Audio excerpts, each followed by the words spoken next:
Tinututulan ng ilang grupo ang pag-operate ng isang dating website sa Pilipinas. Hindi lang kasi ito para sa mga single, kundi para rin sa mga may asawa. Ipinapablock na raw ng Department of Justice o DOJ ang website na nanghihikayat di umano ng pakikiapid.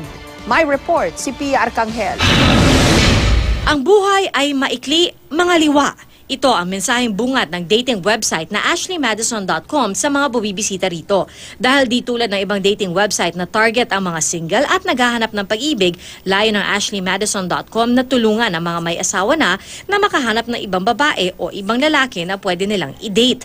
Mahigit 30 milyon na raw ang users nito at pagmamalaki na ashleymadison.com, hindi nila ibinubunyag ang totoong pagkatao ng kanilang miyembro, kaya di mabubuking ni Mrs. o ni Mr.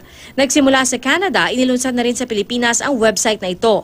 Libre ang maging miyembro pero oras na makipag-ugnayan sa iba pang miyembro, may bayad na ang paggamit ng website. Ang Catholic Bishops Conference of the Philippines o CBCP, mariin ang pagtutol sa Ashley Madison. Una tigit sa lahat, ito ay isang negosyo na nakabatay sa immoralidad. Biruin mo ang isang website na ganito, nagpo-promote ng pakikiapid. Pati ang grupong Pro-Life Philippines kontra. Kahit kasi hindi humantong sa pisikal na relasyon ang pakikipag-usap ng mga may asawa na sa website, maituturing na itong pakikiapid o adultery. It's still adultery. Yung emotion mo, you'll be connected emotionally to whoever that person you are chatting with in the internet. Ang grupong Gabriela na kilalang tagapagtanggol sa karapatan ng kababaihan, pinag-aaralan na kung dapat ba itong imbestigahan sa Kamara. Sa ngayon, hinimok nila ang ibang ahensya ng gobyerno na tugunan ang problema. The Department of Communication, Telecommunication, should do something about this kasi it's highly technical. And tayo naman, doon tayo sa morality or the legality of the issue.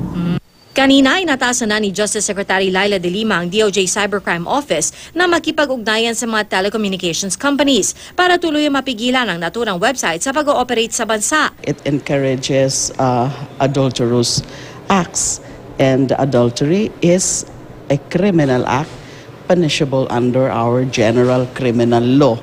Sinubukan ng GMA News na kuna na pahayag ang ashleymadison.com tungkol dito pero wala pa silang tugon. Pia Arcangel, GMA News.